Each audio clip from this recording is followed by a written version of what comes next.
गणपति पापा मोरया। आज हम निकल पड़े हैं गणपति पापा के दर्शन के लिए। मीन्स अलग अलग गणपति पंडाल में दर्शन करने के लिए निकल गए। आप देख सकते हो क्या डेकोरेशन है। गणपति का उत्सव पूरे मतलब पूरी स्टेट में सब जगह मनाया जा रहा है। तो इस तरह से हमारे यहाँ भी बहुत सारा तरीके से मनाया जा रहा है। आप देख सकते कितने सारे लाइटिंग डेकोरेशन तो है ही। अब हम यहाँ पे निकल चुके हैं दक्षिणी पंडाल के लिए, जो मणिनगर में है।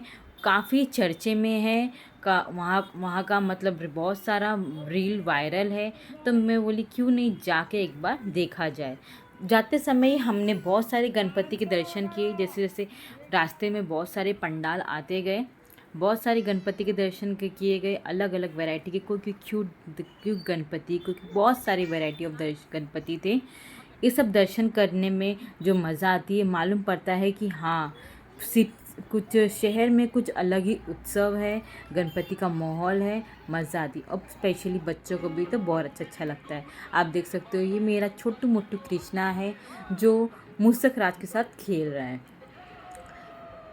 बच्चों को भी काफ़ी अच्छा लगता है कि गणपति देखकर मम्मी कितने अच्छा लगता है, बच्चों को भी मालूम होना चाहिए। अब यहाँ पे पहुँच चुके हैं दक्षिणी मंडल के तरफ, सोसाइटी में, दक्षिणी सोसाइटी में। यहाँ पे आप देख सकते हो कितने कतार में लाइन लगी हुई है। लगभग हर एक भक्त 1 घंटे के ऊपर दर्शन के लिए लाइन लगाया हुआ है। हम भी वहाँ पर लाइन लगा के दर्शन का वेट कर रहे हैं। लगभग हमें लाइन लगाते लगाते 1 घंटा हो गया। बट बोलते हैं ना, सब्र का फल मीठा होता है। बिना कुछ संघर्ष किए कुछ भी हासिल नहीं होता है लाइफ में। तो इस तरह से हमने भी काफ़ी टाइम दर्शन के लिए वेट किया। वेट करने के बाद आखिरकार हम मंडल में एंट्री किए। ये है उसका मुख्य द्वार। एंट्री करते ही आप देख सकते हो कितनी अच्छी तरह से हर जगह से रोशनी, लाइट वगैरह से जगमग है उनका पंडाल। यहाँ पे काफ़ी हम थक चुके थे, बट आखिरी मोड़ पे आ चुके थे, तो क्यों नहीं दर्शन का मज़ा लिया जाए। यहाँ पे मेरे हस्बैंड और ये मेरा छोटा कृष्णा, आप देख सकते हो कितना जगमगा गया है इनका पंडाल।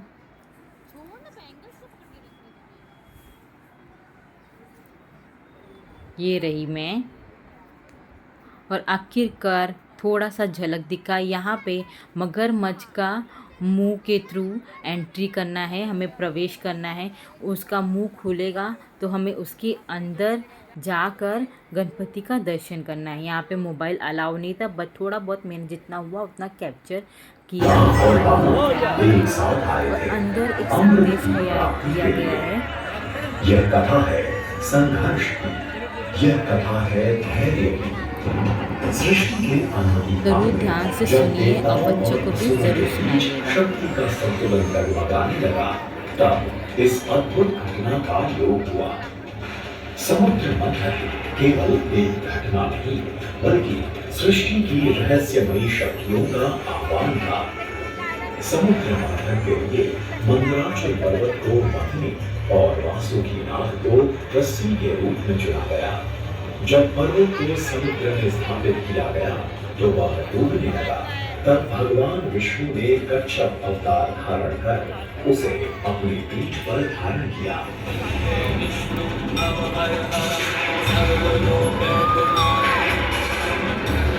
देवता और असुर वासुकीनाथ को पकड़कर मंदराचल पर्वत का मथनी की तरह उपयोग करके समुद्र मंथन करने लगे। और देखते ही देखते समुद्र से अनेक अद्भुत वस्तुएं उत्पन्न हुई, जैसे कामधेनु गाय, ऐरावत हाथी, कल्प वृक्ष, स्वयं लक्ष्मी जी, चंद्रमा आदि। किंतु इन सभी वस्तुओं के साथ अचानक निकला हराधारी विष। यह विष इतना भयंकर था कि पूरी सृष्टि के विनाश का खतरा उत्पन्न हो गया। तभी गणेश जी के पिता भगवान शिव प्रकट हुए और संसार की रक्षा के लिए इस विष को अपने कंठ में धारण किया और इसे वे नीलकंठ कहलाए। अंत में समुद्र से अमृत का कलश लेकर धन्वंतरि प्रकट हुए। भगवान विष्णु ने मोहिनी का स्वरूप धारण कर चालाकी से अमृत केवल देवताओं को पिला दिया। समुद्र मंथन की यह गाथा केवल अमृत प्राप्ति की कथा नहीं है। हमने भी ऐसी ही सहयोग और धैर्य की भावना विकसित हो और भगवान गणेश की कृपा से हम सभी अपने जीवन में आने वाली कठिनाइयों को पार कर सफलता और समृद्धि की ओर अग्रसर हो, ऐसी शुभकामनाएं। ये यात्रा आनंद के सानिध्य की है। ये यात्रा सानिध्य के आनंद की है और इस यात्रा में मैं प्रतिपल तुम्हारे साथ हूं। मुझे ढूंढो मत, केवल पहचानो तुम ही मैं हूं, मैं ही तुम। हर आरंभ का मैं ही अंत हूं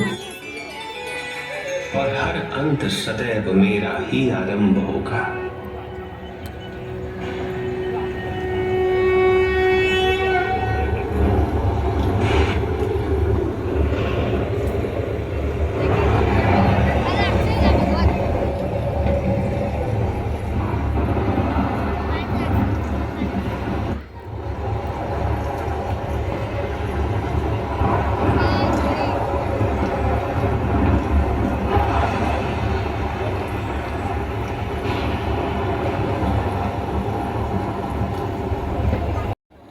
बहुत ही अच्छा इन्फॉर्मेटिव और क्रिएटिव आइडिया है, क्योंकि आजकल के जनरेशन में ये सब ज़रूर आइडिया होना चाहिए। और जिस तरह से समुद्र मंथन का ये क्रिएटिव बताया गया है कि देव और दानव में किस तरह से समुद्र मंथन के लिए लड़ाई हुई गई थी और किस तरह से पूरे सृष्टि को शिव जी ने वो विष पीकर पूरी सृष्टि को बचाया गया था।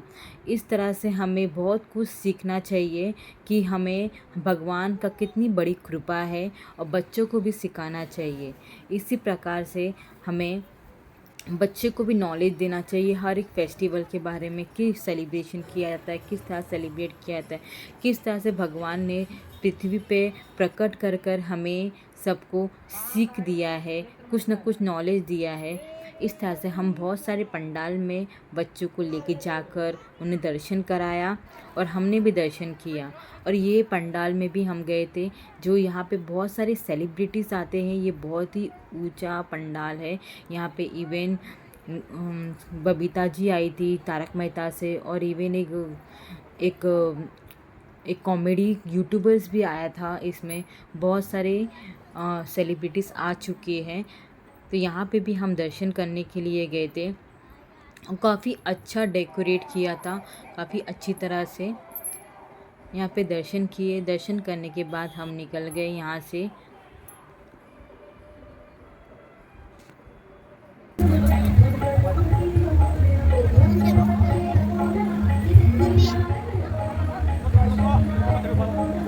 इस तरह से हमने गणपति का आशीर्वाद लेने के बाद हम चल पड़े पेट पूजा करने के लिए, मीन्स खाना खाने के लिए, क्योंकि काफ़ी लेट हो चुका था, लगभग 12 बज चुके थे और रेस्टोरेंट सारे बंद होने वाले थे। तो हम यहाँ पे खाना वाना खाए। खाना खाने के बाद हम निकल पड़े घर के लिए। घर के लिए निकलने के टाइम हमने देखा काफ़ी बारिश हो रही है, तो हमने थोड़ा वेट किया, फिर हम निकल पड़े घर के लिए। तब तक के लिए बाय बाय फ्रेंड्स, मिलती हूँ नेक्स्ट वीडियो में।